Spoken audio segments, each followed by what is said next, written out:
Clean chit तो मिलनी ही है ना। बात ऐसी है कि 1000 करोड़ की बेनामी संपत्ति उनकी जब्त हो गई। आंकड़ा सुन लीजिए, 1000 करोड़। अजित पवार जी की प्रॉपर्टी भी जब्त की। मनी लॉन्ड्रिंग दिखाया, 1000 करोड़। दोनों सदमे में गए, प्रेशर में आए। उनका चेहरा उस वक्त देखने लायक।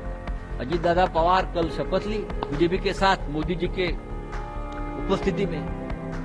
जिस मोदी जी ने अजित दादा पवार के ऊपर 70,000 करोड़ घोटाले का आरोप किया था, जिस घर में मैं रहता हूँ वो घर भी ईडी के कब्जे में है। मुंबई में छोटा सा घर है, मैं रहता हूँ वो मकान। बोलिए।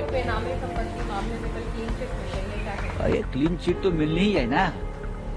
प्रफुल्ल भाई पटेल को मिली, अजित दादा पवार को मिली, अब नवाब मलिक को मिलेंगी।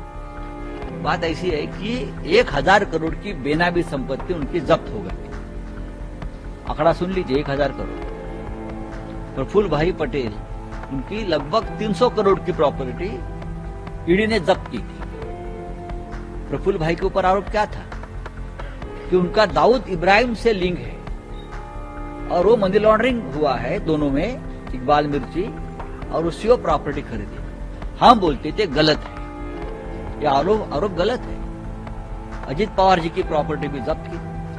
मनी लॉन्ड्रिंग दिखाया, 1000 करोड़। दोनों सदमे में गए, प्रेशर में आए। उनका चेहरा उस वक्त देखने लायक था, लेकिन बीजेपी में चले गए। प्रफुल्ल भाई पटेल की प्रॉपर्टी मुक्त हो गई। मनी लॉन्ड्रिंग का धब्बा निकाल दिया, वॉशिंग मशीन में डाल दिया, 300 करोड़ की प्रॉपर्टी फ्री कर दी। अजित दादा पवार कल शपथ ली बीजेपी के साथ मोदी जी के उपस्थिति में। जिस मोदी जी ने अजित दादा पवार के ऊपर 70,000 करोड़ घोटाले का आरोप किया था, सिंचन घोटाला, और उसी पैसे से ये प्रॉपर्टी लिया, ऐसा आरोप था उनके ऊपर। अब 2 या 3 दिन में ईडी इनकम टैक्स ने उनकी प्रॉपर्टी क्लियर कर दी। बीजेपी में आइए, हमसे हाथ मिलाइए और जो काला धन है सफेद करिए। वहां पार्लियामेंट में 50,000 रुपए का एक बंडल मिल गया तो हंगामा होता है, या 1,000, 2,000 करोड़ का ब्लैक मनी से जो बनाई हुई प्रॉपर्टी आपने क्लियर कर दी। मेरा भी जिस घर में मैं रहता हूँ वो घर भी ईडी के कब्जे में है। मुंबई में छोटा सा घर है, मैं रहता हूँ वो मकान। कोई मनी लॉन्ड्रिंग का केस नहीं है, सेशन कोर्ट ने क्लियर कहा है।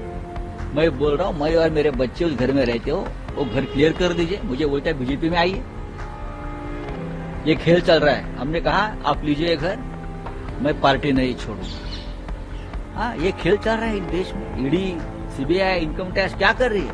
अजित पवार को 1000 करोड़ में क्लीन चिट, प्रफुल्ल पटेल जी को क्लीन चिट, नवाब भाई मलिक को क्लीन चिट, क्योंकि उसने पार्टी बदली।